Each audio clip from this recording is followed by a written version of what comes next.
Bismillahirrahmanirrahim. Assalamualaikum warahmatullahi wabarakatuh.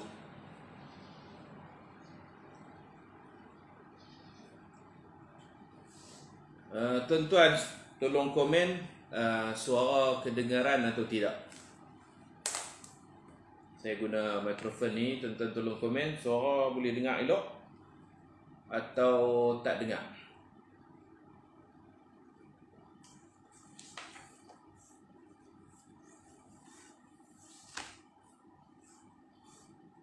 Suara okey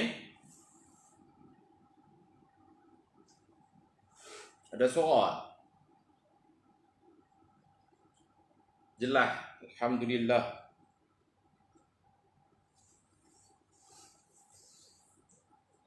Kita share dulu dengan kawan-kawan sebab hari ni kita guna page baru. Mungkin ada yang tak sampai maklumat. Mudah-mudahan page ni boleh masuk lebih ramai insya-Allah, di ta'mimil faedah, supaya faedah kita lebih luas insya-Allah. Al-Fatihah. A'udzu billahi minasy syaithanir rajim. Bismillahirrahmanirrahim. Alhamdulillahi rabbil alamin. Ar-Rahmanir Rahim. Maliki yaumiddin. Iyyaka na'budu wa iyyaka nasta'in. Ihdinas siratal mustaqim. Siratal ladzina an'amta 'alaihim ghairil maghdubi 'alaihim waladdallin. Amin. Subhanallahi wa bihamdihi 'adada khalqihi wa ridha nafsihi wa zinata 'arsyihi wa midada kalimatihi. Subhanallahi wa bihamdihi 'adada khalqihi wa ridha nafsihi wa zinata 'arsyihi wa midada kalimatihi. Subhanallahi wa bihamdihi 'adada khalqihi wa ridha nafsihi wa zinata 'arsyihi wa midada kalimatihi. Allahumma anta rabbi la ilaha illa anta khalaqtani wa ana 'abduk wa ana 'ala 'ahdika wa wa'dika mastata'tu a'udzu bika min syarri ma sana'tu abu'u laka bi ni'matika 'alayya wa abu'u bi dhanbi faghfir li fa innahu la yaghfiru dhunuba illa anta. Alhamdulillah, syukur kepada Allah Subhanahu wa taala. Pagi ini dapat kita sambung seperti biasa pengajian kitab Tanwirul Masalik fi syarh, pada menghuraikan wa adillah dan menyatakan dalil-dalil Umdatus Salik wa Uddatun Nasik. Kitab Umdatus Salik dan Uddatun Nasik. Baik, kita sampai tajuk Mufsidatus Salah. Perkara-perkara yang membatalkan salat. Qala al-musannif rahimahullah. Sebelum tu saya pun nak ucap terima kasih kepada ada seorang hamba Allah. Dia hadiahkan mic ni. Mic ni tak mahal pun, cuma tak sempat nak beli. Ada orang hadiah. Saya pun tak tahu siapa yang hadiah. Jazahullahu anna khairal jazak. Semoga Allah membalas dengan balasan yang baik insya-Allah. Muka surat 145. Dan saya umum kita masih membuka wakaf, dan dekat saya ada 14 set kitab ini, juzuk kedua dan juzuk pertama Taharah. Taharah yang kuning tu, yang kulit kuning tu Taharah, dan yang kulit gelap ni salat. Ada 14 set Kalau ada di kalangan pelajar kita yang ikuti kuliah ni yang belum ada kitab, boleh hubungi saya akan post. Pewakaf ni dia bayar sekali dengan duit postage. Dia bayar harga kitab, dia bayar sekali dengan duit post. Terima kasih. Ada 14 set, 14 orang lah maksudnya. Siapa yang tak ada lagi kitab bab solat ni dengan bab taharah, saya akan post. Tak payah bayar apa-apa. Mengaji je. Mengaji saja. InsyaAllah. Dan kita buka lagi lah wakaf ni. Siapa-siapa yang nak wakaf, saya akan post lah insya-Allah. Baik. Tolong bagi tahu kawan-kawan kita yang mana yang rajin mengaji, nak kitab, ada kitab wakaf percuma. Kita akan post percuma insya-Allah. Perkara-perkara yang membatalkan salat, mufsidatus salah. Asal makna mufsidat ni yang merosakkan salat. Perkara-perkara yang merosakkan salat. Tapi kita terjemah membatalkan salat sebab rosak batal ni dia Arab panggil nafsu syai'in, benda yang sama. Rosak batal, batal rosak. Salat dia duk elok, lepas tu dia buat tu rosak salat dia, batal salat dia. Cuma dalam bab haji je ada beza antara batal dengan rosak. Bab haji je. Bab lain kalau rosak tu batal, batal tu rosak, hak tu lah sinonim. Adapun dalam bab haji, batal lain, batal haji lain, rosak haji lain. Macam mana tu? Haji kita ni, haji umrah lah. Kalau sebut haji, umrah asing. Kalau sebut umrah, haji asing. Kalau kita sebut manasik, masuk sekali haji umrah, manasik. Okey, dalam manasik, iaitu ibadat haji ataupun umrah, manasik, batal manasik ni dengan murtadnya. Bila seseorang tu murtad, terbatallah umrahnya dan terbatallah hajinya. Okey. Adapun rosak ni bersetubuh. Dia masih dalam ihram, dia bersetubuh. Yang tu tak batal lah. Tak batal haji, tak batal umrah. Batal dengan murtadnya. Bersetubuh dipanggil rosak. Manasik dia tu rosak. Nusuk dia tu rosak. Haji tak batal, tapi rosak. Kalau dia bersetubuh sebelum tahallul awal, dia dah bersetubuh, maka dia kena teruskan juga. Kena buat A to Z. Kena teruskan amalan-amalan haji tu, kena buat bagi habis. Sebab tak batal. Cuma dia didenda dengan seekor unta. Itu makna rosak didenda dengan seekor unta. Kemudian dia kena bertaubat kepada Allah dan dia kena qada haji itu. Dia kena taubat lah. Pasal mana boleh bersetubuh, dia bersetubuh. Bersetubuh ni satu dosa yang besar tapi tidak membatalkan haji dan umrah. Dia cuma dipanggil fasadul hajj, fasadul nusuk, fasadul umrah. Umrah rosak, haji rosak. Tapi batal tak? Tak batal. Bila batal haji? Murtadnya. Na'udzubillah min zalik. Takkan nak murtad kot. Jadi kita bila dalam ihram, kita tak akan batal. Buat sebesar-besar dosa bersetubuh sekalipun tak batal. Kena denda seekor unta, kena qada tahun depan, kena banyakkan istighfar, minta ampun kepada Allah Subhanahu wa taala. Apatah lagi yang lain-lain memburu dosa-dosa macam tu, memburu ke ataupun dengan sengaja dia dalam ihram dia potong janggut, dia cabut misai, cabut bulu hidung, bulu ketiak, tak batal umrah. Pakai minyak wangi dengan sengaja pun tak batal umrah, cuma berdosa dan kena denda. Bukan dam kena dam. Jadi kalau orang kata jangan pakai minyak wangi nanti batal umrah. Umrah tak batal, batal hanya dengan murtad. Sebab dalam bab haji umrah dia ada beza antara batal dengan rosak. Jadi kalau dia sengaja pakai minyak wangi, rosak pun tak, batal pun tak. Bayar dam je. Bayar dam. Jadi kita hati-hati dengan istilah. Lain daripada bab haji, batal, rosak sama makna. Wajib, rukun sama makna. Bab haji dia ada beza rukun dengan wajib. Wajib haji ni macam bermalam di Mina, bermalam di Muzdalifah. Yang tu wajib. Tak buat berdosa, kena denda dam. Wajib haji asing, rukun haji macam duduk wukuf di Arafah, tawaf, sa'i, itu dipanggil rukun. Dalam bab haji ni dia lain sikit lah. Ada beza. Saya nak bagi tahu apa? Dalam bab haji ada beza antara rukun dengan wajib. Dalam bab haji ada beza antara batal dengan rosak. Adapun dalam bab lain, rukun, wajib sama makna, batal, rosak sama makna. Jadi kita hurai tajuk dulu bagi jelas. Boleh Boleh dapat ke tak? Jangan kata saya buang masa beberapa minit hurai ni. Ada benda penting yang kita nak sampaikan di sudut mustalahat, istilah-istilahnya tu supaya nanti bila kita sampai bab haji semua kita faham. Tanda rosak batal sama makna kecuali dalam bab haji. Wajib, rukun sama makna kecuali dalam bab haji lain. Jadi saya terjemah perkara-perkara yang membatalkan salat. Boleh juga kita terjemah perkara-perkara yang merosakkan salat. Okey, sikit lagi. Apa beza antara batal dengan tak sah? La tasihhus salah, tidak sah solat, batal solat. Apa beza tak sah solat dengan batal solat? Ada beza juga.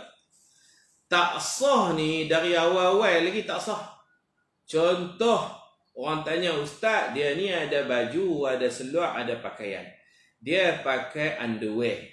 Dia pakai spender semayang. Spender saja. Seluar dalam saja dia semayang. Yang tu batal tak batal solat dia? Kita jawab soalan kamu salah. Pakai seluar dalam saja, tak pakai seluar panjang, tak pakai kain, pakai seluar dalam saja, semayangnya tidak sah sebab daripada awal lagi tak betul lah. Tidak sah, bukan batal. Ustaz, dia ni semayang mangkit-mangkit tidur, dia subuh tu dia tak ambil wuduk dah. Dia tidur tak rapat papan punggung, batal lah wuduk sebab tidur tu. Dia terus hampak sejadah, dia semayang. Yang tu kita nak kata batal ke tak batal? Kita kata tak sah, bukan batal. Tak sah sebab daripada awal lagi tak betul dah. Semayang tanpa wuduk, semayang tak tutup aurat. Yang tu tak sah nama dia. Yang batal ni ke mana? Dia semayang ada wuduk, pakaian dia elok. Tengah-tengah semayang, dia tengah-tengah semayang, bunyi telefon dia angkat. Assalamualaikum. Waalaikumsalam. Tunggu saat aku duduk semayang ni. Tu baru batal. Tadi elok dah. Mula-mula elok dah. Semayang rakaat pertama elok dah. Fi athna'is salah. Di tengah-tengah semayang dia buat perkara-perkara yang membatalkan. Batal tu di tengah ibadat. Tak sah tu di permulaan ibadat. Bagi kita reti semua-semua benda ni. Ini mukadimah kepada kuliah lah. Mukadimah kepada kuliah kita ni. Okey, sekarang tajuk kita perkara-perkara yang membatalkan solat. Maknanya sebelum ni kita dah belajar dah tutup aurat, berwuduk, menghadap kiblat. Semua dia ikut benda ni. Semua dia ikut. Dia menghadap kiblat, dia pakai pakaian yang tak ada najis. Semua dia ikut sebelum-sebelum ni. Okey, semayangnya dalam waktu. Semayang pun Fatihah dia baca, rokok, sujud, semua elok. Tapi ada sesuatu yang membatalkan solat dia. Tengah-tengah semayang, dia buang angin. Batal lah. Tadi okey lah. Tengah-tengah dia duduk semayang, dia sujud tu terkeluar angin. Batal yang tu. Bukan tak sah, batal. Jadi, kita penting tu. Istilah-istilah tu penting. Jadi kita mengaji untuk apa? Mengaji untuk mengajar. Nanti ulang balik lah ayat-ayat ni bila nak mengajar nanti. Ulang balik ayat-ayat ni. Perkara-perkara yang membatalkan solat. Yang pertama, al-kalamul amdu ma'al ilmi bitahrim, bercakap dengan sengaja dan tahu ianya haram. Ada orang tak tahu kah? Ada orang baru masuk Islam, dia tak tahu. Kalau dia bercakap, tak batal solat. Jahil kerana sebab baru masuk Islam, atau masuk Islam lama dah, orang asli masuk Islam lama dah, tapi duduk di pendalaman, dakwah tak sampai, line tak ada, kemudahan internet, TV. Saya bisa ceritakan, saya duduk di pos galang, pos gertas pergi berdakwah di Gua Musang, naik pacuan 4 roda, tak sejam juga baru sampai atas bukit. Bawa handset, rugi, tak ada line. Nak telefon orang tak boleh, orang telefon kita tak boleh. Memang kita kena off lah, buang bateri je tengok handset. Di situ mereka guna solar. Kemudahan pagi-pagi ni solar tu malam macam lepas maghrib sampai isyak tu bolehlah menyala lampu sikit. Kalau dah pukul 9.30, 9.45 tu memang gelap lah, cucuk pelita, torchlight. Rasa duduk macam zaman dulu, nak buang najis pun. Tapi seronok. Orang macam tu, ni pun bukan reti, dia pun jahil. Mengaji pun kita pergi seminggu je, betul kita balik. Mengaji pun pasal nak makan nasi, makan ayam, bawa siap-siap ayam, daging, jamu mereka. Kenduri rakyat kita panggil, kenduri rakyat. Naik dekat Kuala Betis, Gua Musang naik ke bukit. Orang macam ni dia duduk di pendalaman, dia Islam lama dah tapi tak erti, jahil macam tu dimaafkan. Kalau dia semayang, dia bercakap pun dimaafkan. Okey? Jahil kerana tak mengaji, semayang tak sah. Jadi bercakap dengan sengaja, kita ambil tanpa perkataan sengaja. Kalau dia cakap tak sengaja, contoh dia melata, Dia tengah sembahyang, buah nyok jatuh atas zinc rumah dia. Pang! Dia jenis melata. Tak sengaja. Dia melata. Oi, mak hang, oi, bunyi apa ni? Yang tu pun tak batal solat. Jadi dia tak sengaja. Tak main daripada hatinya sengaja cakap tu. Okey. Cakap tak sengaja, tak batal. Cakap kerana tak tahu, baru masuk Islam, duduk di tempat yang jauh daripada alim ulama, itu pun tidak batal solat. Kalau macam kita ni, cakap dengan sengaja batal. Jadi orang telefon jangan cakap. Nanti batal. Saya dah sebut dah dulu, kalau orang telefon, jangan cakap dan jangan hati kita teragak-agak. Nak cakap ke tak cakap, nak angkat ke tak angkat, yang tu pun batal solat. Kita baca dah dulu. Kerana niat dia taradud, dia tak pasti. Bila bunyi telefon, dia kena satu ketegasan, off telefon. Satu ketegasan, nak bunyi-bunyi, aku tak mau cakap, aku tak mau angkat. Macam tu, baru tak batal. Baik.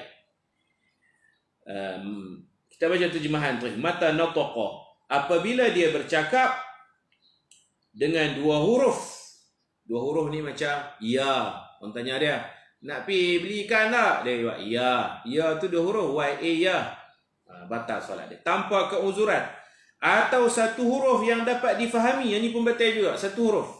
Contoh, dia orang tanya apa tu, dia jawab K. Kalau dia ulang K tu dua, K. Dulu OK je, tapi sekarang orang cakap K je. Kalau dia balas dalam bentuk tulisan, tak apa. Tengah sembahyang orang hantar WhatsApp, dia type K. Itu tak batal. Kalau dia talafuz dengan lidah, dengan mulut dia, batal. Orang tanya, hang nak pergi beli ikan tak di Pekan Menara? Okey. Hang sihat? Macam mana nak jawab tak? Tapi dia jawab K lah. Tengah sembahyang dia kata K, satu huruf, batal. Sebab K itu membawa makna okey. Satu huruf yang ada makna, batal. Atau dua huruf ada makna, tak ada makna, batal. Jangan bercakap ketika solat. Pengarang dia bagi contoh cara Arab. Saya buat contoh K tu. Pengarang dia buat contoh Qi, Qaf, Kasrah, Qi. Ada makna dia. Makna Qi, pelihara lah. Berasal dari perkataan al-wiqayah. Ini contoh-contoh Arab. Dan li, artinya jagalah. Berasal dari perkataan al-wilayah. Maka batal lah solatnya. Kita tanda K lah senang. Kalau dia kata OK, batal kerana dua huruf. Kalau dia kata K pun batal sebab K tu orang faham OK. Ya, batal. Sembang tak boleh. Kita tengok dalil di bawah.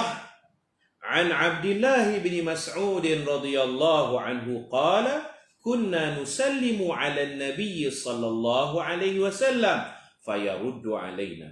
Falamma raja'na min 'indi an-najashi sallamna 'alayhi falam yarudda 'alaina wa qala inna fi as-salati shughlan muttafaqun 'alayhi.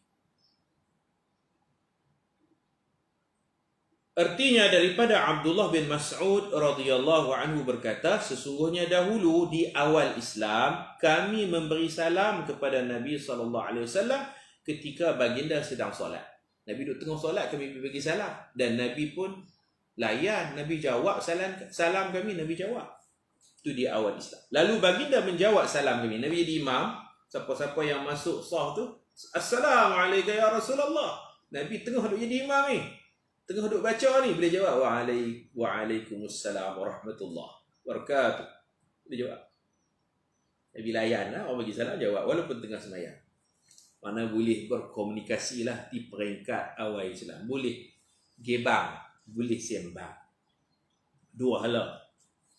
Namun selepas kami pulang dari Habsyah ni Ethiopia tu lah kan, kami memberi salam kepadanya dan baginda tidak lagi menjawab salam kami. Poin dia apa? Allah memansuhkan. Dulu Allah bagi bercakap, bersembang. Bila mula Allah tak bagi ni? Lepas kumpulan yang pi ke Ethiopia tu, pi dekat Najashi ni nama betul dia Ashamah. Alif ada hamzah, tak hamzah lah. Sad ha, alif sad ha mim, ha mim ta marbutah. Ashamah. Alif sad ha mim ta marbutah. Tu nama betul dia Ashamah. Dia digelar An-Najashi. Siapa-siapa yang jadi raja di Ethiopia, di Afrika, orang panggil gelaran An-Najashi. Macam kita yang di Tuan Agong. Tapi dia ada nama khas dia sendiri, nama betul dia Ashamah. Dia bagus ni. 2 kali Nabi hantar hijrah ke Habsyah. 2 kali. Sayyidina Osman pun pergi sekali, Sayyidina Ja'far bin Abi Talib, boleh tengok dalam kitab sirah lah.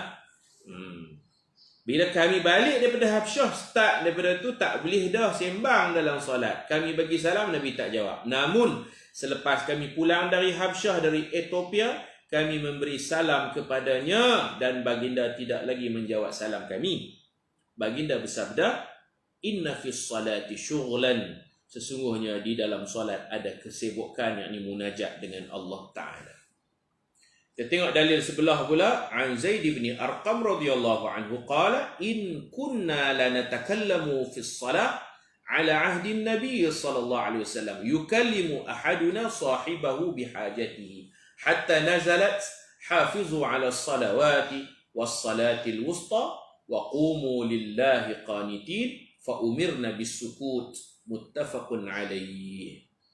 Artinya daripada Zaid bin Al-Arqam, Zaid bin Arqam radhiyallahu anhu berkata, dahulu pada zaman Nabi di awal Islam, kami bercakap, mana kami boleh bercakap di dalam solat. Seseorang kami akan bertanya sahabatnya tentang hajatnya, yakni bertanya khabar di dalam solat. Bukan sembang banyak, tanya apa khabar, siapa, macam itulah tengah-tengah duduk semayang tu. Terima kasih Ustaz Syafi. Nama Najasyi yang betul Ashamah. Kami akan tanya khabar, sembang apa khabar, kaifahaluka, macam tu. Sehingga turun ayat yang bermaksud peliharalah semua solat fardu dan solat al-wusta, khusus solat wusta ni solat apa? Solat asar kan. Dan berdirilah menyembah Tuhan dengan penuh khusyuk qanitin. Maka kami diperintahkan untuk diam, tidak boleh bercakap di dalam solat. Maknanya ayat ni memansuhkan keharusan bercakap dalam solat. Turun ayat ni mansuh, mana tak boleh dah cakap. Jadi kita mengaji fiqh, kita mengaji hadis, kita mengaji juga ayat Quran, tafsir, tahu belaka lah, insya-Allah. Inilah keistimewaan kitab Tanwirul Masail. Guru saya Syekh Mustafa Bura yang karang kitab ni, dia banyak kitab. Semua kitab dia manhaj penulisan dia sama aja. Kitab-kitab hak lama-lama tu dia takhrij, kitab-kitab tulisan tangan dia type balik, dia bubuh Quran, dia bubuh hadis, dia khidmat kepada ulama-ulama dulu-dulu. Ini panggil khidmat. Dan kita dah cerita juga ada seorang sahabat kan, dia bila orang bersin tengah semayang, orang bersin, dia pergi jawab yarhamukallah. Sahabat tu saya nak perbetul sikit nama dia. Nama betul dah, Muawiyah bin Hakam tu betul dah. Saya kata Al-Adawi kan, bukan As-Sulami. As-Sulami. Muawiyah bin Hakam As-Sulami. Kawan sebelah bersin, dia kata yarhamukallah. Kawan sebelah kata alhamdulillah, tak apa, hak kata alhamdulillah tu tak apa, zikir. Dia doakan yarhamukallah, ada makna kamu dalam tu, semoga Allah merahmatimu. Maka solat dia salah lah. Tapi Nabi tak suruh dia ulang semayang. Nabi tegur dia tak perlu ulang semayang, dimaafkan kerana dia baru masuk Islam. Nama dia apa betul no? Muawiyah bin Hakam Al-Adawi. Saya dengar balik rakaman kuliah kita sebelum ni, saya tersilap sebut. Saya bila rujuk balik, Muawiyah bin Hakam, tang hujung tu bukan Al-Adawi, As-Sulami radhiyallahu anhu. Maka tak boleh lah kita jawab salam no. Orang bagi salam, kita tengah semayang jangan jawab.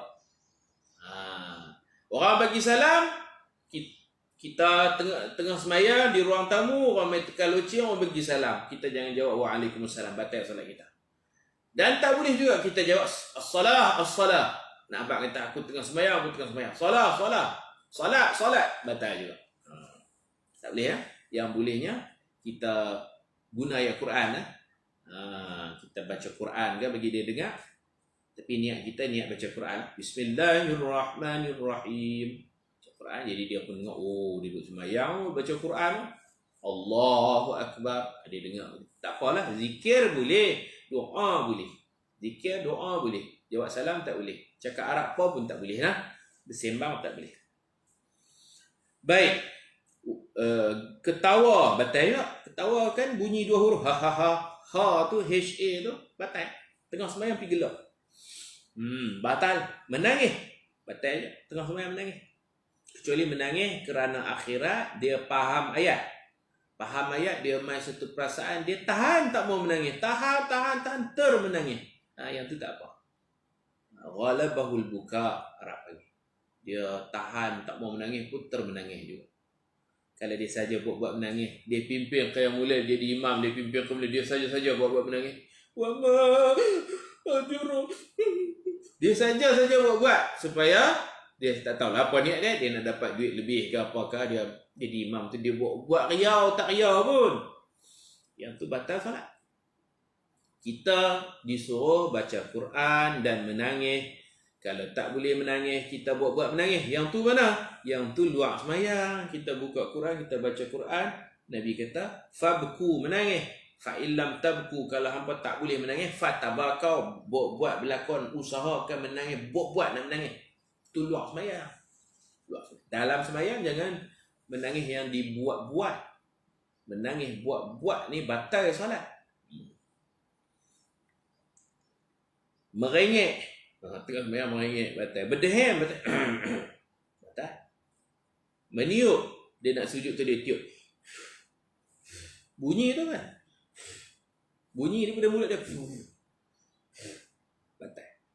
Tapi kalau dia tiup tak bunyi apa, payah lah no. Keluar angin saja tak bunyi apa, tak batal lah. Terus duduk tiup lah. Lantai ada debu ke ada apakah, kita bersih sebelum solat. Dah solat dia tiup apa. Kita gabuih ni pun makruh. Ni makruh. Kita nak sujud, kita gabuih dulu. Makruh. Sebelum sembahyang, gabuih. Bersihkan dulu kawasan tu. Ni nak sembahyang, baru nak gabuih. Itu makruh. Kalau tiup, keluar ada bunyi sesuatu daripada mulut, batal solat dia. Mengeram, meniup, dan seumpamanya akan membatalkan solat jika jelas dua huruf. Kedengaran bunyi huruf. Fuh. Batal. F-U-H 3 huruf. 2 huruf membatal, 3 batal lagi. Dalil batal solat dengan ketawa. Daripada Jabir radhiyallahu anhu, Nabi sallallahu alaihi wasallam bersabda, la yaqta'u solat al-kashru walakin yaqta'uha al-qahqahah. Rawahu Tabrani. Senyum hingga kelihatan gigi, senyum tidak membatalkan solat, tetapi ketawa membatalkan solat. Senyum tak batal. Ada cucu kita tengah sembahyang, dia keleteh dia punya kita nak tergelak, jangan gelak, kita senyum saja tak apa. Dulu waktu saya kecil-kecil dulu ada orang ajak dia kata senyum jangan bagi nampak gigi batal solat. Dah senyum nampak gigi ke tak nampak gigi ke tak batal, lagi tak keluar sesuatu daripada mulut. Senyum macam tu, senyum nampak gigi tak batal. Al-kashru, Nabi sebut al-kashru, senyum walaupun hingga kelihatan gigi tidak membatalkan solat. Menangis sampai teresak-esak batal tak ustaz? Menangis kalau dia buat-buat batal. Kalau dia faham ayat, menangis kerana akhirat, di situ khilaf. Ada ulama yang keras dia kata menangis kerana akhirat pun batal. Tapi sebahagian ulama kata kalau dia faham ayat tu cerita neraka, ayat tu menusuk ke kalbu dia semayang, dia menangis. Tak sengaja, dia tahan, kena tahan, tahan termenangis. Macam Imam Masjid Haram tu, tahan. Yang tu tak batal. Baik. Menangis, senyum nampak gigi ke tak nampak gigi ke? Dah gigi dia ada. Gigi dia pantang dia senyum kan nampak gigi. Okey, batal tak? Tak batal sebab tak keluar suara. Senyum nampak gigi tak batal. Walaupun nampak gigi. Tak betul lah kalau kita buat statement senyum nampak gigi batal solat lah, tak batal. Senyum ada beza, senyum dengan gelak. Itu batal. Qahqah ni kalau dalam mazhab Hanafi, saya teringat saya mengaji di Syria dulu mazhab Hanafi. Dalam mazhab Hanafi, gelak bukan takkan batal solat, batal ayat semayang sekali, package. Siapa gelak dalam semayang, batal semayang, ayat semayang pun batal, kena ambil wuduk lain. Tu mazhab Hanafi lah. Kalau mazhab kita batal semayang je lah. Dia pergi buka Maharaja Lawak depan tu, sembahyang depan TV. Lepas tu dia gelak lah. Yang tu solat dia batal. Wuduk kena ambil lain tak? Sunat ambil wuduk lain kerana meraih mazhab Hanafi. Dalam jilid pertama bab apa? Bab taharah dulu, tanwir masalik jilid pertama kita jumpa dah. Siapa yang gelak dalam sembahyang, wuduk, Imam Syafi'i kata wuduk dia tak batal, solat dia batal, tapi sunat dia pergi ambil wuduk lain, meraih pendapat mazhab Hanafi. Bagus sungguh, meraih pendapat mazhab Hanafi. Imam Syafi'i ni dia bukan nak bergaduh dengan orang. Dia bagi tahu stand dia, mauqif dia, pandangan dia bagi tahu. Dalam masa yang sama dia tak tinggal pandangan orang lain. Dia raih. Siapa yang tengah-tengah sembahyang gelak, salat dia batal. Wuduk dia batal tak? Imam Syafi'i kata wuduk tak batal. Wuduk ni pasal buang angin, buang sesuatu daripada kemaluan, keluar kot mulut tak batal. Kan? Wuduk tak batal. Tapi disunatkan bila dia batal sembahyang, dia pergi ambil wuduk lain. Sunat ambil wuduk lain. Kerana meraih pendapat lain dan kerana nak keluar pada khilaf. Ada satu kaedah fiqh. Apa kaedah fiqhnya? Al-khuruju minal khilafi mustahabun. Al-khuruju minal khilafi mustahabun.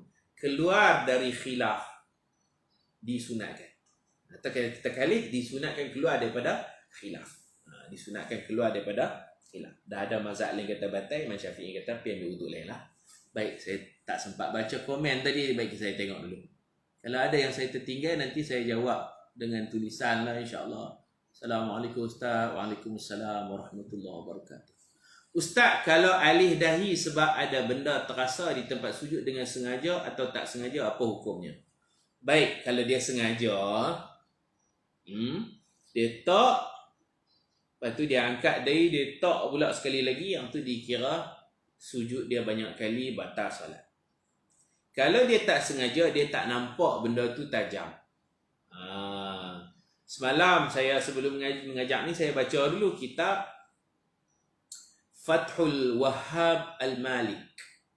Syarah kepada Umdatus Salik juga, tapi ulama lain yang tulis. Fathul Wahhab Al-Malik, hurai Umdatus Salik. Yang kita ni Tanwir Masalik, hurai Umdatus Salik. Serupalah, tapi pengarang lain. Dia pengarang Yaman. Pengarang dia ada di Malaysia ni. Tok Guru ni, Syekh ni ada di Malaysia. Allahu Akbar. Orang Kedah rebutlah peluang. Dia duduk dian di Pondok Sungai Dedap, Pondok Madrasah Asy-Syatiri, Ma'had Asy-Syatiri Sungai Dedap Yan. 3 jilid saya beli. Tak cukup dengan Tanwir Masalik, saya kena baca juga kitab tu. Kitab Fathul Wahhabil Malik. Kitab yang menguraikan untuk sedih. Jadi dia masalah day ni Kak Hamizah, dia pecahkan dua. Yang pertama, seorang tu sujud atas lantai yang kasak. Kasak bukannya sakit, kasaknya dia rasa macam tak apa nak selesa, dia angkat dahi dia letak pula, yang tu kira batal solat. Ala khashab al-khashan, ala khashabil khashan, atas kayu yang kasak-kasak sikit, dia sujud, dia rasa tak best lah, dia angkat, dia hampak ridak dia ke apa ke, dia tak dahi sekali lagi, yang tu batal. Dia pecahkan pada dua. Yang kedua apa? Yang kedua, dia tak nampak di situ ada paku ke, ada benda tajam yang boleh menyakitkan. Bukan tak selesa, sakit tadi. Dia sujud tu kena benda tajam. Maka kerana sakit tu, dia angkat dahi dia letak sekali lagi, yang tu tak batal. Yang tu tak. Kadang-kadang ada paku payung ke apa ke, kita tok tu kena sakit. Bila sakit dia automatik sakit sangat, kita pun terangkat. Dia bukan fikir dulu nak angkat tak angkat. Yang tu tak batal insya-Allah. Kerana di situ ada dia rasa sakit. Pondok Sungai Dedap saya tahu Ustaz ya. Pondok Sungai Dedap saya tahu. Di situ ada ulama Yaman muda lagi. Dia pun duk mengajar dalam bahasa Arab lah. Ada kelas. Boleh tanyalah. Pelajar-pelajar di sana ada kelas Umdatus Salik kita ni. Saya mengajar dalam bahasa Melayu. Siapa tak puas dengan huraian bahasa Melayu, boleh mengaji dalam bahasa Arab. Nama Syekh Taha Al-Hammadi, alim. Guru kita Profesor Dr. Mustafa di Bulbura, dia hurai dalam bentuk hadis dengan Quran. Dia 3 serangkai, fiqh, hadis, Quran. Tu cara persembahan Dr. Bura. Kalau Syekh Taha pula, saya tengok cara penulisannya, dia sebut Tanwir Umdatul Salik, dia kaitkan dengan kitab-kitab fiqh yang lain. Jadi dia hurai fiqh dengan tulisan-tulisan ulama yang lain. Dia masukkan Tuhfah, dia masukkan Bushrul Karim apa semua. Macam tu. Dia ada buat kelas. Tuan-tuan boleh carilah kelas bersama Syekh Harap ni, Syekh Taha Al-Hammadi hafizahullah. Semoga Allah memeliharanya, insya-Allah.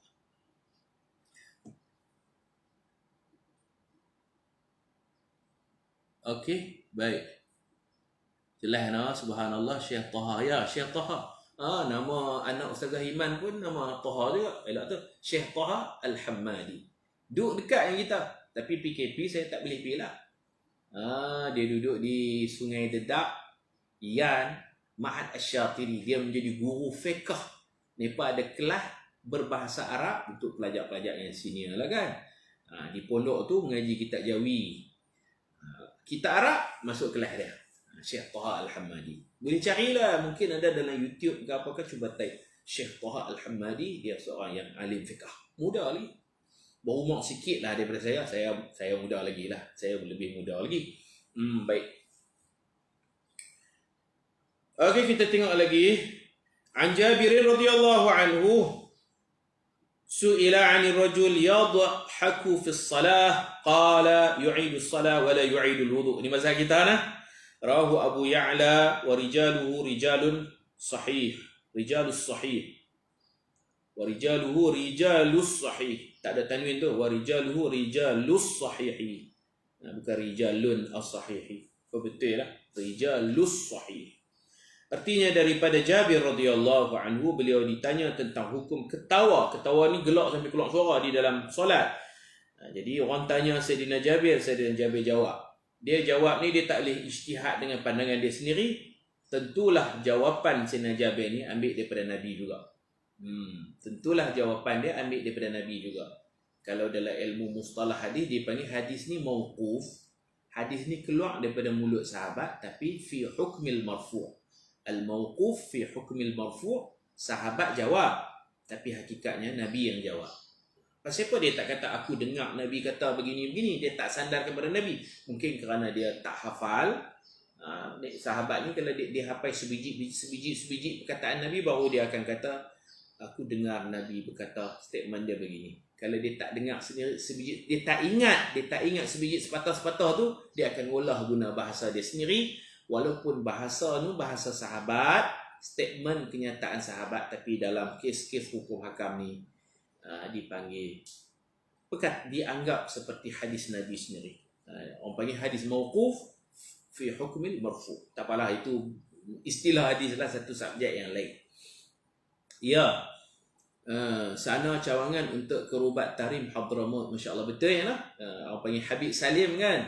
Habib Salim di sanalah di Tarim Hadramaut. Jadi dia wakil daripada Habib Salim, dihantar ke Malaysia. Ada di negeri Kedah Darul Aman. Beruntunglah, untuk alim. Daripada Jabir radhiyallahu anhu, beliau ditanya tentang hukum ketawa di dalam solat. Apa jawab Sayyidina Jabir?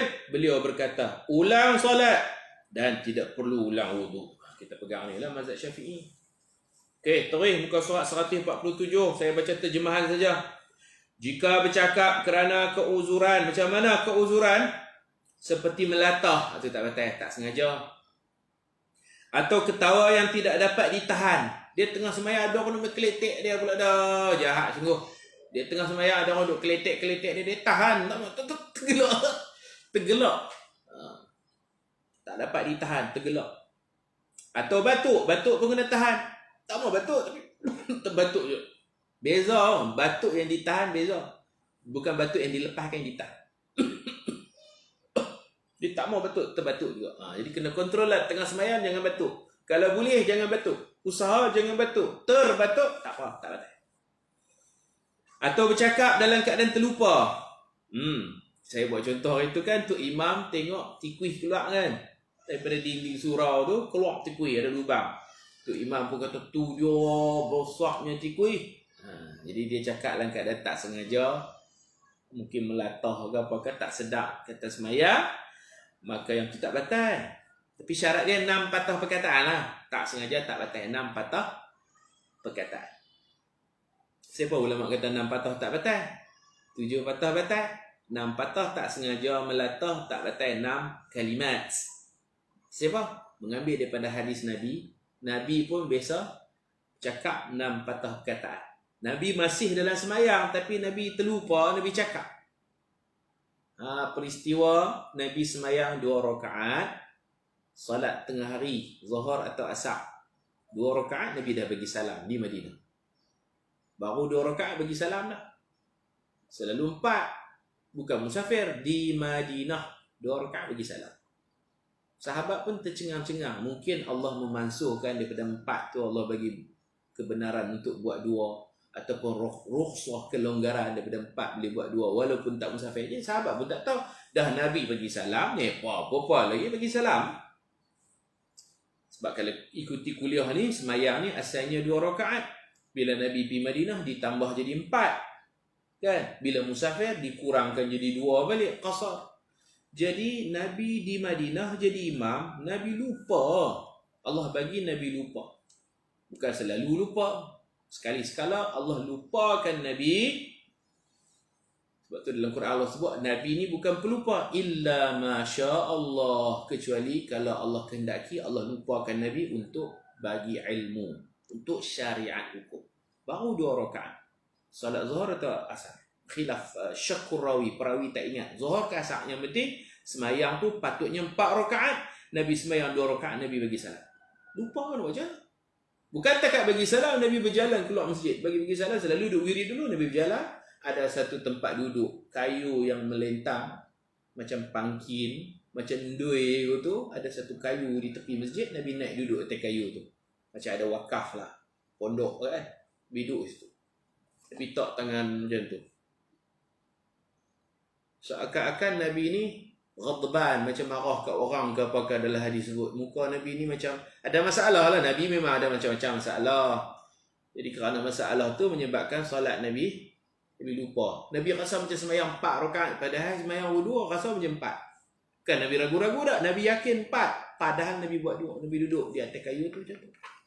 Sahabat-sahabat pun dah bagi salam, mereka pun macam bela ke apa ke, tercengang-cengang. Awak semayang kita sat sangat ni, 2 rakaat nak ini. Ada setengah tu clear 2 rakaat. Selalu 4, 2 rakaat clear. Tapi mereka nak tanya Nabi, mereka tak berani. Ada seorang lelaki nama dia Dhul Yadain. Dia dikenali dengan nama Dhul Yadain. Dhul tu yang mempunyai, Yadain 2 tangan. Maksudnya tangan dia agak panjang daripada tangan orang lain. Dia dipanggil Dhul Yadain.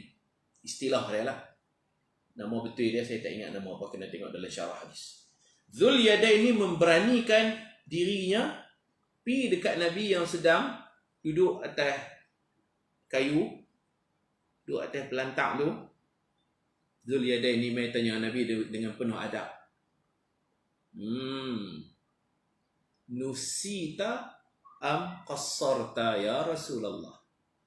Wahai Rasulullah, Tuan lupa atau Tuan semayang qasar? Tadi semayang tadi 2 rakaat. Tuan lupa ke ataupun kita boleh qasar walaupun tak musafir? Duduk Madinah boleh qasar. Dia tanya. Dia tak hantam Nabi. Tanya dengan elok. Nabi kata, aku tak lupa dan aku tak qasar. Bukan Nabi bohong tak? Nabi rasa, tak qasar? Tak lupa. Buat 4 macam selalu. Tipu bukan sifat Nabi. Sifat Nabi sidiq. Bukan sifat Nabi kadhib. Di sini bukan Nabi menipu tak. Nabi tak ingat. Nabi kata, aku tak semayang qasar. Aku tak lupa. Buat 4 macam selalu.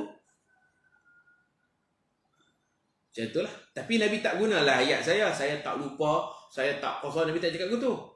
Bila Dhul Yadain ni tanya Nabi, Nabi tanya Sayyidina Abu Bakar dan Sayyidina Umar. Nabi tanya, ahaqqu ma qala Dhul Yadain. Tengok berapa ayat yang Nabi pakai. 6 kalimah. Ahaqqu ma qala Dhul Yadain. Ahaqqu ma qala Dhul Yadain. Cuba bilang, tu satu. Adakah haqqu benar, adakah benar, ma apa, qala Dzul Yadain, adakah benar apa yang dicakap oleh Dzul Yadain. Dzul Yadain cakap betul ke?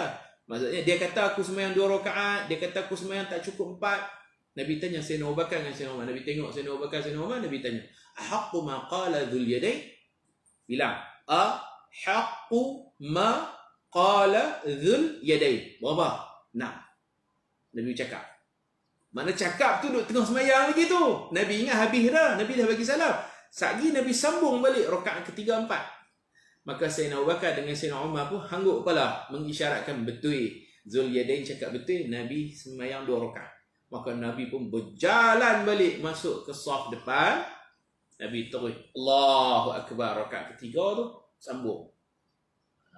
Kata ulama, kalau imam ni dia tersilap, tak cukup rakaat, lepas tu ada orang tegur dia boleh cepat-cepat sambung balik rakaat dia macam Nabi.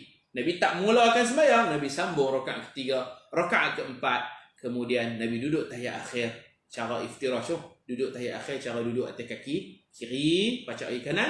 Kemudian sebelum bagi salam, Nabi buat sujud sahwi dua kali. Sunat buat sujud sahwi untuk tampungkan balik kesilapan tadi, memberi salam bukan pada tempatnya, satu. Kemudian berjalan keluar, berjalan masuk. Kemudian apa lagi? Bercakap, betulkah apa yang Dzul Yadain katakan itu? Jadi Nabi buat sujud sahwi hanya 2 kali. Sujud, duduk antara sujud, sujud.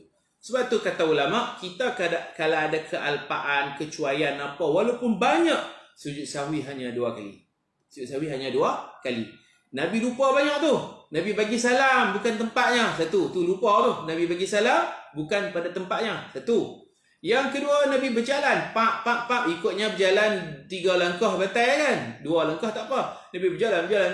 Terang nak sampai di luar. 2. Kemudian, Nabi duduk atas tu. Dzul Yadain tanya Nabi, tuan sembahyang qasar ke tuan lupa? Nabi pun satu macam punya heran, apa ada ni? Nabi tanya Sayyidina Umar, ahaqqu ma qala Dzul Yadain? Betulkah apa yang dicakapkan oleh Dzul Yadain? Sayyidina Abu Bakar dengan Sayyidina Umar mengiyakan. Maka Nabi berjalan pula masuk ke tempat salat. Jadi banyaklah. Nak buat macam mana? Sebagai manusia lupa buat macam mana? Banyak salah, bukan banyak dosa. Nabi tak dosa, Nabi maksum. Walaupun banyak kesalahan-kesalahan, kelupaan yang Allah yang bagi Nabi lupa, bukan Nabi sengaja, Allah yang bagi Nabi lupa. Tapi sujud sahwi berapa kali? 2 kali saja. Sujud sahwi berapa kali? 2 kali saja. Jangan kita ingat sujud sahwi ni cover salah ni. Jadi 2 kali untuk bagi salam, okey, buat sujud sahwi 2 kali. Lepas tu 2 kali pasal berjalan keluar, 2 kali lagi dah jadi 4 sujud sahwi. Lepas tu 2 kali pasal bersembang, 2 kali. Kemudian 2 kali jenuh gitu. Tak boleh sujud sahwi banyak-banyak. Sujud sahwi hanya 2 kali untuk semua kesalahan, kelupaan tadi. Macam tu dah. Tapi Nabi tidak dikira bersalah lah. Nabi tidak berdosa. Allah yang programkan cerita tu, keadaan tu, untuk syariatkan hukum kepada kita. Masya Allah, guru kami di Rubat Tarim, Ustaz Huzaif, Alhamdulillah dapat berguru dengan Syekh Taha Al-Hammadi, Hafizahullah. Okey. Batal tak solat Dzul Yadain yang tegur Nabi tu? Dia pun tak batal. Kita jangan kalau imam sembahyang 2 rakaat, imam dah bagi salam, kita kena bangkit tambah. Kita berdiri bangkit tambah dulu, lepas tu barulah kalau kita nak tegur pun kita tegur dengan subhanallah. Kita jangan tegur dengan bahasa Melayu. Tuan imam sembahyang qasar ke sembahyang lupa ni? Kalau gitu kita batal lah. Dia tak apalah, dia lupa. Kita bangkit berdiri ke rakaat ketiga, kita kata kat dia subhanallah dengan niat tasbih zikir. Kita mai berdiri dulu. Sekali dia tengok, dia perasan tengok makmum dia semua pakat duk tambah rakaat, baru dia teringat Allah ku silap, dia bangkitlah berdiri. Dzul Yadain tak apa, dia tegur Nabi guna mulut bercakap, sebab pada peringkat tu nepa dengan Nabi lah, nepa dengan Nabi. Maksud nepa dengan Nabi ni macam mana? Mana tahu ku Allah bagi kelonggaran sembahyang Zuhur 4 rakaat di Madinah. Mana tahu hari itu Nabi ni boleh aja dapat wahyu tengah-tengah sembahyang. Tengah-tengah sembahyang boleh tak Jibril mai bagi wahyu? Boleh. Dia ni pun nak petikai Nabi pun tak boleh. Kemungkinan Nabi tengah-tengah sembahyang, Jibril mai bisik, hari ni special case, Zuhur tak payah duk sembahyang 4. Wahai Rasulullah, sembahyang 2 sudah. Allah bagi. Tak musafir ni. Tak apa, tak musafir pun boleh sembahyang dua. Mungkin macam tu keadaannya. Maka para sahabat, Nabi bagi salam, mereka pun bagi salam. Zulyadain seorang pergi sembang dengan Nabi. Kemudian bila Nabi sambung, mereka pun sambung. Tak apalah. Itu zaman wahyu masih diturunkan. Kalau kita pula, imam kita baru 2 rakaat dah bagi salam. Atau sembahyang zuhur 3 rakaat. 3 rakaat dia duduk tahiyat akhir dah. Tu ada perbahasan. Zuhur 4 rakaat, baru 3 rakaat imam duduk tahiyat akhir dah. Semua kes ni kita kena mangkit berdiri. Mangkit berdiri, nak mufaraqah ke, nak tegur dia subhanallah ke, mangkit berdiri ke rakaat ketiga, kemudian kita sebut subhanallah. Jangan duduk tahiyat pasal 3 rakaat zuhur, 3 rakaat tak ada tahiyat akhir, dia 4. 3 tak ada. Kalau 2 mungkin 2 tahiyat awal. Tahiyat awal kita duduk lah, imam duduk, kita duduk. Dia bagi salam, kita kena mangkit. Di sini wajib kita memotong imam. Apabila imam bagi salam, bukan dengar kaedah dia macam ni. Kalau boleh catiklah. Apabila imam memberi salam bukan pada tempat salam, maka kita wajib tambah rakaat. Contoh baru 2 rakaat dia bagi salam, kita mangkit yang ketiga. Elok kita tegur dia lah dengan niat zikir subhanallah. Berdiri, bukan tegur sambil duduk. Mangkit berdiri dulu baru tegur. Ataupun niat mufaraqah keluar dari jemaah. Begitu juga apabila imam duduk tahiyat akhir pada bukan tahiyat akhir, baru pada rakaat yang tidak ada tahiyat akhir, imam duduk tahiyat akhir, kita kena bangun berdiri. Lepas tu tegur dia sambil berdiri subhanallah. Kalau dia mau mangkit berdiri dengan kita, cantik. Jemaah masih boleh diteruskan. Kalau dia tak mau mangkit berdiri, kita boleh niat mufaraqah. Jadi berdiri, biar imam rakaat ketiga zuhur, rakaat ketiga asar, imam duduk tahiyat akhir. Apa tahiyat akhir apa? Rakaat ketiga memang dia lupa. Bukan dia ragu-ragu, dia rasa dia betul, dia rasa 4 dah. Kalau dia ragu-ragu 3, 4, tentu dia bangkit berdiri tambah 1 lagi kan. Ini maknanya dia rasa 4 dah ni, dia duduk. Dia baru 3. Kita jangan duduk, kita kena berdiri. Potong dia tang ni potong. Potong. Kalau orang race orang kata potong tangkuna. Bukan potong tu. Ni potong imam duduk tahiyat akhir bukan pada tempat tahiyat akhir. Kita kena bangkit berdiri, tegak, kemudian kalau nak tegur dia kita kata subhanallah dengan niat zikir. Kalau dia tak berdiri juga, tengok-tengok dia sampai bagi salam ke apa-apa, kita duduk tunggu dia suruh bangkit berdiri, dia tak mau berdiri, dia bagi salam. Mana dia memang kaplah, memang dia lupa sungguh. Kita mufaraqah, kita terus cara kita dan solat dia batal. Melainkan kalau dia sedap, dia tengok-tengok semua orang pakat tambah rakaat, dia baru tersedap dan dia cepat-cepat bangun tambah rakaat, bolehlah. Bolehlah dia sempurnakan solat dia. Kita yang dah niat mufaraqah ni, mufaraqah terus lah. Bagi orang yang tak niat mufaraqah, kalau imam bangkit berdiri, okey, masih boleh berjemaah. Nanti dia rokok, ikut dia rokok. Dia i'tidal, ikut dia i'tidal. Begitu kaedah dia. Ada juga tempat kena potong untuk imam. Ada. Dalam masalah imam duduk tahiyat akhir bukan pada tempatnya. Dapat lah. Kalau siapa tak faham, dia tanya. Selalunya kita tak boleh potong untuk imam. Imam rokok, baru kita rokok. Imam i'tidal, baru kita i'tidal. Jangan kita turun sujud terus. Imam tak sujud lagi, kita sujud dah. Tak boleh. Tapi dalam situasi yang macam ni, imam duduk tahiyat akhir. Padahal belum sampai masa tahiyat akhir. Tu kita jangan duduk dengan dia. Kita kena potong dia. Dia duduk, kita ni berdiri. Melainkan kalau makmum tu pun celaru macam tu imam juga. Imam duduk, dia pun rasa macam ni rakaat keempat dah ni. Dia pun duduk, tu tak apalah, dimaafkan. Kalau kita yang jenis akal sempurna, kita yang jenis ingatan kuat, ingat-ingat kita ni baru 3 rakaat awal yang dia duduk tahiyat akhir dah ni. Tu kita jangan ikut, kita kena bangkit berdiri, potong dia tang tu. Nak tegur ustaz, berdiri dulu baru tegur. Boleh tak duduk juga, sekali dia bagi salam kita berdiri ya. Dia bagi salam kita berdiri ya, tak boleh. Batal solat kita. Sebab duduk tahiyat akhir tu rukun. Rukun tak sampai masa dia kita buat dah batal dengan sengaja. Imam tak batal, saya dia lupa. Okey? Dia faham? Allah, banyak benda lah nak kena tahu. Patah lagi berjemaah. Ada orang bila dia dengar-dengar macam ni, dia ambil satu sikap yang mudah. Dia kata, senang-senang semayang seorang lah. Bukan macam tu. Dia tak banyak benda nak kena tahu, apa tugas makmum, tugas imam. Senang-senang aku sembahyang seorang lah, tak payah duduk berjemaah lah. Bukan macam tu, sembahyang berjemaah lah. Nak jadi celaru pun bukan selalu, sekali-sekala lah. Pahala berjemaah lebih besar daripada pahala sembahyang seorang diri. Kena ingat tu, bukan nak jadi celaru selalu, tapi bila jadi, kita kena ada ilmu macam mana kita nak handle diri kita. Okay? Makcik Halijah, Cikgu Halijah, selepas potong imam pun berdiri. Bolehkah kita ikut balik? Boleh. Kalau kita tak niat mufaraqah, kita berdiri, kita kata kat dia subhanallah. Orang perempuan tepuk tangan. Bila dia relin tengok orang berdiri, dia silap, dia baru 3 duduk apa tahiyat akhir, dia pun bangkit berdiri. Kita boleh ikut dia. Kita tunggulah sampai dia berdiri. Kalau lama tak apa, kita berdiri, kita tunggu dia berdiri. No? Jelas no? Dan ada ihtimal, ada kemungkinan dia tak mampu berdiri. Kita nampak dia duduk, bagi kita nampak dia duduk tahiyat akhir. Kemungkinan dia dah tak larat nak berdiri. Apa maksud saya? Kemungkinan dia sedang baca Fatihah. Kemungkinan dia sedang baca Fatihah sambil duduk tu, kemungkinan. Jadi kita berdiri, tengok dia tak berdiri, jangan niat mufaraqah lagi. Nasihat saya, jangan niat mufaraqah lagi. Sampai kalau dia bagi salam baru kita niat mufaraqah.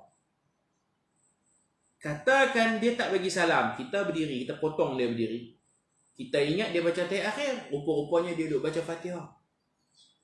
Ar-Rahmanir-Rahim, Bismillahirrahmanirrahim. Dia duduk baca sambil duduk. Kita tak nampak gaya tangan dia macam ni. Rupa-rupanya dia tak larat berdiri, kena serangan jantung. Kerana serangan jantung boleh berdiri ya. Kita larat dia memang duduk. No? Kita tengok-tengok dia rokok. Allahu Akbar, rokok cara duduk. Maknanya kita yang salah faham. Kita ingat dia tahiyat akhir bukan pada tempatnya. Rupa-rupanya dia tak larat berdiri pasal dia rokok sambil duduk. Maka kita boleh ikut dia. Kita rokok sambil berdiri lah rokok. Jadi dia baca Fatihah sambil duduk, kita baca Fatihah sambil berdiri. Bila dia rokok, kita rokok. Dia yang tidak, kita yang tidak. Cara kita, dia sujud, kita sujud. Ini pun dihujahkan oleh para ulama. Kenapa kita kena berdiri?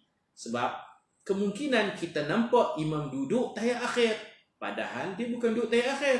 Dia berdiri, cara dia dah dia tak mampu berdiri, dia ganti dengan duduk. Dia baca Fatihah sambil duduk. Kita hak boleh berdiri, mana boleh baca Fatihah sambil duduk? Kita kena mungkin berdiri. Hak jelas no? Kalau dia tersilap pun tak apa, kita betul. Dia ingat rakaat terakhir dia duduk tahiyat akhir. Kita yang tahu itu bukan rakaat terakhir, kita kena berdiri. Itu satu ihtimal al-awwal, kemungkinan yang pertama, andaian yang pertama.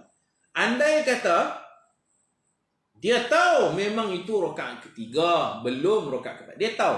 Dia dengar orang kata subhanallah, subhanallah, dia nak buat macam mana? Dia tak larat nak berdiri.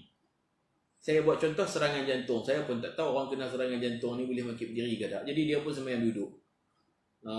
Jadi kita tengok, hang duduk buat apa? Patutnya ada satu rakaat lagi berdiri. Kita kena berdiri.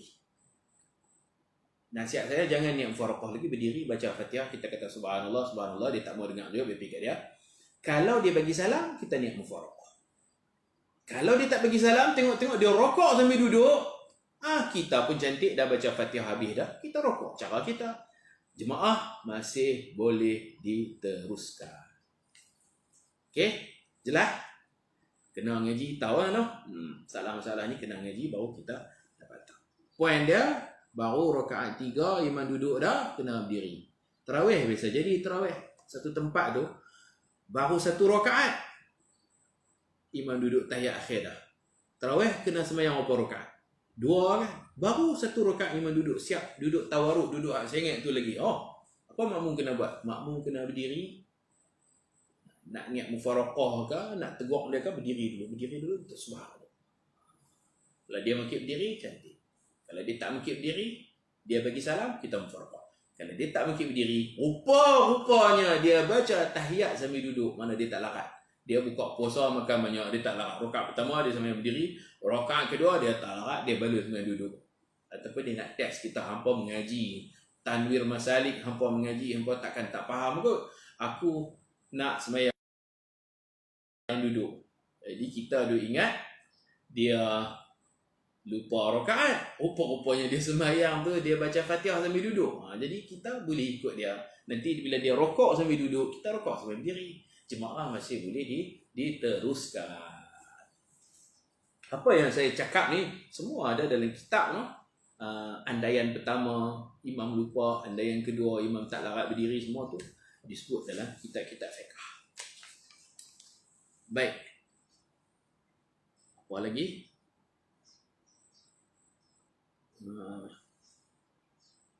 Ustaz, mufaraqah tu mula balik rakaat awal ke sambung je rakaat, kita niat keluar pada jemaah, niat tak mau dah ikut imam, mana kita terus-teruskan rakaat kita bersendirian tanpa mengikut imam. Tu mana mufaraqah, bukan kena mula semua yang lain. Baik, kita tengok. Oi, bila 8 lebih dah ni, masya-Allah. Sikit dia saya nak perhabis ni. Imam Ibn Shihab meriwayatkan hadis, sesungguhnya ketika Nabi mengimami salat bersama para sahabat, tiba-tiba datang seorang lelaki yang pada matanya terdapat sedikit kecacatan, mungkin juling itulah, dan kurang jelas penglihatan. Dia macam jalan terantuk tiang, jalan terabur-abur, dia lawak sikit. Ada seorang lelaki ni mata dia lawak sikit. Maka para sahabat merenung kepadanya ketika itu menuju ke arah mereka. Sehingga apabila dia sampai dekat satu lubang dan dia terjatuh di dalamnya, maka sebahagian sahabat tertawa melihatnya jatuh. Selepas salat, Nabi bersabda, "Man dhahika minkum falyu'idis salat." Siapa yang ketawa di dalam salat tadi, maka hendaklah dia mengulangi salat. Nabi tak suruh ulang wuduk, Nabi suruh sembahyang lain. Dalil batal solat dengan meniup daripada Ibnu Abbas radhiyallahu anhuma, sesungguhnya dia bimbang meniup dengan mulut dikira seperti bercakap dalam solat. Okey, macam tu. Apa ni, pada rakaat kelima, macam mana? Imam sedang, dia terlebih rakaat masa dia baca Fatihah, makmum tengok subhanallah. Kemudian imam perlu turun tengah baca Fatihah atau perhabis Fatihah dulu? Turun segera. Ini masalah imam terlebih 5 rakaat. Dalam bab ni makmum jangan ikut. Makmum wajib duduk tahiyat. Pasal imam dah terlebih 5, makmum bilang dah sampai 4 tahiyat akhir. Di sini makmum jangan ikut imam. Hak tadi pun tak ikut imam. Imam duduk tahiyat akhir pada rakaat ketiga. Belum tahiyat akhir, imam dah duduk tahiyat akhir, jangan ikut dia, kena mengikut berdiri. Yang ni imam ekstra, rakaat terlebih 5, makmum jangan ikut, makmum duduk tahiyat akhir. Boleh je kalau nak mufaraqah, tapi kuranglah pahala jemaah tu, tak dapat pahala jemaah. Dan yang terbaik duduk tahiyat akhir, kita kata subhanallah. Lepas tu kita boleh terus baca tahiyat. Dia turun tak turun, kita baca tahiyat. Kalau dia dengar dan dia yakin kata dia silap, pasal dia seorang berdiri, makmum lain semua pakai duduk tahiyat akhir, dia wajib turun duduk. Bila dia tengah baca Fatihah tu, nak kena habiskan Fatihah, dah turun cepat-cepat duduk tahiyat akhir bersama jemaah. Ini imam. Kemudian sunat bagi imam buat sujud sahwi kerana dia dah terlebih berdiri tadi. Sunat bagi imam buat sujud sahwi. Tetapi wajib bagi makmum sujud sahwi bersama imam. Imam buat sujud sahwi pasal dia terlebih rakaat, dia pun buat sujud sahwi. Kita sebagai makmum yang tak terlebih pun, kita cukup-cukup 4 kita duduk. Cukup-cukup 4 kita duduk tahiyat akhir. Bagi makmum wajib, dah imam kita buat sujud sahwi, kita kena buat sujud sahwi. Kalau kita tak buat boleh tak? Tak boleh. Apa kesannya kalau imam buat sujud sahwi kita tak buat sujud sahwi? Batal solat kita.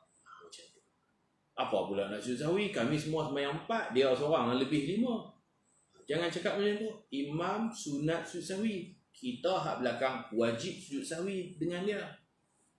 Ra'i dia dah dia sujud sahwi, kita sujud sahwi. Kalau dia tak sujud sahwi tak apa. Kalau dia sujud, jangan. Kita kena bersama-sama dia sujud, kita sujud. Dia duduk antara dua sujud, kita duduk. Dia sujud sahwi sekali, kita sujud. Walaupun yang bersalah tu, yang lupa tu dia, bukan kita.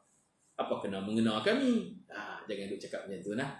Kerana sujud sahwi hukumnya sunat bagi imam. Sujud sahwi hukumnya sunat bagi orang sembahyang seorang diri, bila dia ada lupa-lupa apa dia sujud sahwi. Tetapi bagi makmum dia kena jaga jamaah. Dia kena turut. Imam dia buat sujud sahwi itu benda sunat pun makmum kena turut sama-sama sujud sahwi. Kalau tak sujud batal, melainkan dia niat mufaraqah. Imam sujud sahwi, dia bagi salam terus, aku tak mau ikut imam ni, lambat. lambat, bagi salam. Yang tu tak batal. Tapi kalau dia tunggu Imam sujud sawi, dia tunggu dalam tahiyat. Imam sujud sawi, dia tunggu Imam bagi salam, dia bagi salam, maknanya dia masih nak berjemaah, tapi dia tak mau sujud sawi sama imam, solat dia batal. Kesimpulan, sujud sawi itu sunat bagi imam, sujud sawi itu sunat bagi orang sembahyang seorang. Adapun fi haqqil makmum, adapun makmum, bila imam sujud sawi, makmum wajib sujud sahwi dengan imam. Jika imam tak buat sujud sahwi, kalau imam tak buat, lega, imam tak buat, dia punya pasal lah, dia bagi salam, kita bagi salam. Kita jangan pula pergi sujud sahwi pula, pasal kita tak ada apa-apa salah. Yang berdiri itu dia, bukan kita. Okey? Yang berdiri itu dia, bukan kita. Bila dia tak buat sujud sahwi, lega, sembahyang habis cepat sikit, dia bagi salam, kita pun bagi salam. Baik, faham tak? Okey. Berhenti dekat ni dulu. Petang ni kita sambung pula. InsyaAllah kita guna page ni lah. Boleh tolong invite kawan-kawan yang lain masuk dalam page ni ramai-ramai. Page ni dia tak terhad. Kalau Facebook personal tu dia 5,000 saja. Jadi boleh tolong saya jemput untuk kebaikan. Kita duduk dalam ni, kita mengaji sama-sama.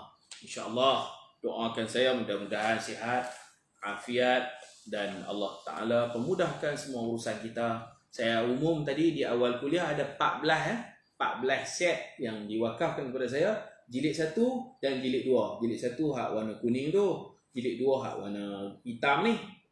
Ada orang wakaf 14 buah, 14 set, tanwir 1 dan tanwir 2 sekali dengan postage. Tuan-tuan terima wakaf, mengaji saja insya-Allah. Kalau tak sempat boleh tengok balik rakaman-rakaman.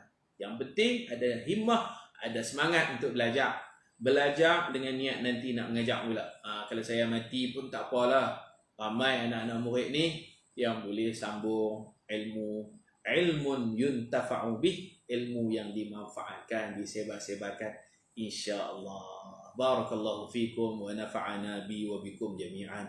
Wassalamualaikum warahmatullahi wabarakatuh. Subhanakallahumma wa bihamdika.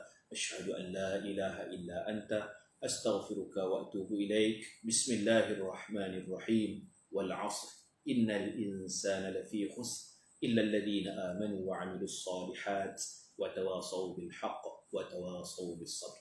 Assalamu alaikum warahmatullahi wabarakatuh.